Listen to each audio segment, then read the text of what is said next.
Do you ever look at the clock at 5 p.m. and just wonder, where did my entire day go? You woke up with ambition. You had a list. You knew what you needed to do. But then, you got distracted, you procrastinated, you felt anxious, and now you just feel guilty that another day has slipped by. If you feel like you are just terrible at time management, this video is for you. And here's a secret. This isn't a video about 10 hacks or tricks. This is about understanding why we struggle and how to build a system that is kind to our own brains. Stick around, and let's change your relationship with time for good. The very first thing we need to get straight. You are not lazy, you are not broken, you are not bad at time management. You are simply trying to use an outdated system in a modern, overwhelming world. See, most time management advice is built on a faulty idea that if you just schedule every single minute, you will succeed. It doesn't account for feelings. It doesn't account for burnout. It doesn't account for the fact that our brains are fundamentally not designed to work like machines. I used to try to live by that perfect schedule.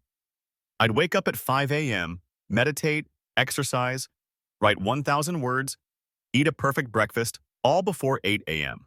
And it worked for about 3 days. And then I crashed. I felt like a total failure. I thought, why can't I just do this? And then I crashed. I felt like a total failure. I thought, why can't I just do this? So strategy one is this: forgive yourself. Accept that you are a human, not a robot. You have high energy days and low energy days. You have feelings. You get distracted. And that is okay. When you stop beating yourself up for not being perfect, you free up so much mental energy. Energy you can use to actually get things done. This is the second huge shift. Stop thinking about your day in hours and start thinking about it in blocks of energy. Think of it like this. You have 100% battery each day. The problem is, not every task drains the battery equally. Replying to emails might cost 5%. But writing a creative essay, that might be 40%. Dealing with a difficult phone call? That's 50%. What do most of us do? We start our day by draining the first 30% of our battery on social media, or reading the news, or worrying about 100 tiny chores. By 10 a.m., when we actually need to do the important work, we're already at 40% battery. And we wonder why we procrastinate. You're not procrastinating, you're just low battery. So what's the solution? Become a scientist of your own energy.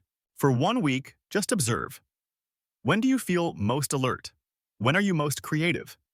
For many people, it's the first 2 to 3 hours after waking up. Those are your golden hours. Protect those golden hours fiercely. Do not waste them on shallow work. Do not check email.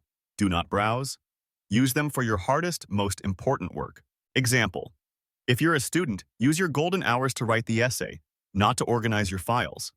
If you're a developer, use it to write complex code, not for meetings. Do the shallow work, the emails, the laundry, the easy meetings when your battery is low in the afternoon. Do the shallow work, the emails, the laundry, the easy meetings when your battery is low in the afternoon. This rearrangement alone will change the game. You're working with your body instead of against it. Okay, we need to talk about the single biggest enemy of productivity in the 21st century. It's not your boss. It's not your teacher. It's interruption. Our brains cannot multitask. They just can't. What they do is task switch very, very quickly. Every time you're writing an email, ting, you check a notification, and then you go back to the email. You've lost your momentum.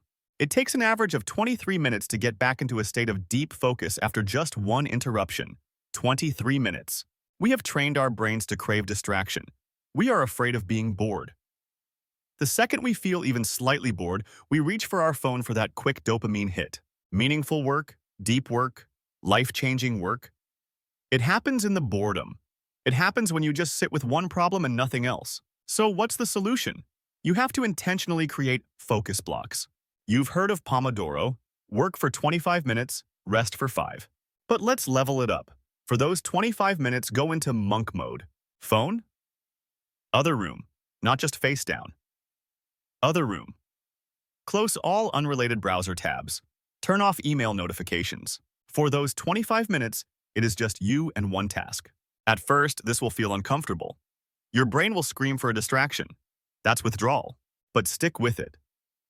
After a few days, you will find you get more done in 2 of those 25-minute blocks than you used to in 4 hours of shallow interrupted work. Learn to love the boredom. It's where the magic happens. Another huge reason we fail is our plans are just unrealistic. We wake up and think, today I will conquer the world, and we write a 20-item to-do list. And guess what? Even if we finish 10 things, which is an incredibly productive day, we go to bed feeling like a failure. Why? Because we're focused on the 10 things we didn't do. We are setting ourselves up to fail before we even start. It's time for realistic planning. I call this the 1-3-5 rule. Every single day, plan to do only 1 big thing. This is your most important task. If you only do this one thing, the day is still a win. 3 medium things. These are important but smaller tasks, like call the doctor, finish homework assignment. 5 small things. These are the quick chores. Reply to X email, do laundry, buy groceries. That's it. 9 items, not 20. Start your day by focusing on that one big thing first. Use your golden hours and focus blocks for it. This does 2 amazing things. 1, it's realistic. You can actually finish this list. 2, it builds momentum. When you finish that big thing before lunch, you feel like a hero. That feeling of victory will carry you through the rest of the list. Stop trying to be a superhero. Start being an effective, realistic human. Now, we've talked about managing your energy and your plan, but what about everyone else? The coworkers, the friends, the family, who are constantly asking for your time? Here is a hard truth.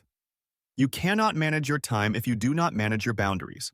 Every single time you say yes to an unimportant request, you are saying no to something that matters to you. If you say yes to attending a meeting you don't need to be in, you are saying no to the focus hour you needed to finish your project.